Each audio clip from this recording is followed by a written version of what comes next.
রিপন, রূপা, মিতা এরা কি কলেজ আসেনি? হ্যাঁ বস, ওরা এসেছে। বস ওইদিকে দেখুন। ওয়াও, এই সাথী, তোর আসতে তো লেট হলো কেন? আর বলিস না, রাস্তায় খুব জ্যাম ছিল। ঠিক আছে, তাড়াতাড়ি আয়, লিখে জমা দিতে হবে। কি ব্যাপার, আপনি ওকে মারছেন কেন? এই আওয়াজ নিচ্ছে, আমি চাই না এই কলেজের কোনো ছেলে তোর সঙ্গে মেলামেশা করুক। আমি কার সাথে মিশবো না মিশবো সেটা আমার ব্যক্তিগত ব্যাপার, তুই বলার কে? তোকে আমার ভালো লেগেছে, তোকে আমি চাই। তোর ভালো লাগে না লাগে কি যায় আসে? তোর মতো ছেলেকে আমি ঘৃণা করি। এই ওকে মারছেন কেন? ছেড়ে দেন, ওকে ছেড়ে দেন। হ্যাঁ, ওকে আমি ছেড়ে দেবো, শুধু একবার বল আই লাভ ইউ। হ্যাঁ আমি বলছি আই লাভ ইউ, এবার ওকে ছেড়ে দাও। তাহলে কাল 4টের সময় মেঘনা পার্কে চলে আসবে।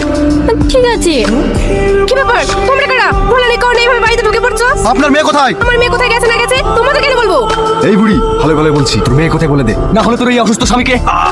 আমার স্বামীকে ছেড়ে দাও, আমি বলছি। কি রে সাথী, তুই এখানে মন খারাপ করে বসি কেন? তোরা তো সবই জানিস কাল কলেজে কি হলো। আজ বিকালে জানোয়ারটার সাথে পার্কে যাওয়ার কথা ছিল, ওখানে না গিয়ে বার্থডেতে এসেছি। বসে ভাবিস নি তো চক কেক কাটতে হবে? খুব কেক খাওয়া শখ না তোর? নে খা।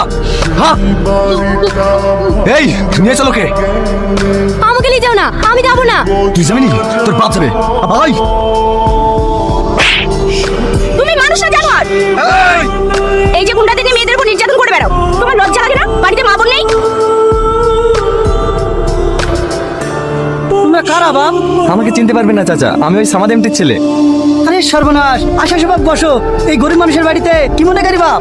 বলতে গেলে চাচা, আপনার মেয়েকে আমার খুবই পছন্দ, তাই বিয়ের প্রস্তাব নিয়ে এসেছি। এ তো খুব খুশির খবর বাপ, কিন্তু তোমার বাপ রাজি হবে তো? হ্যাঁ হ্যাঁ, রাজি হবে, আবার এই বিয়েতে মত আছে।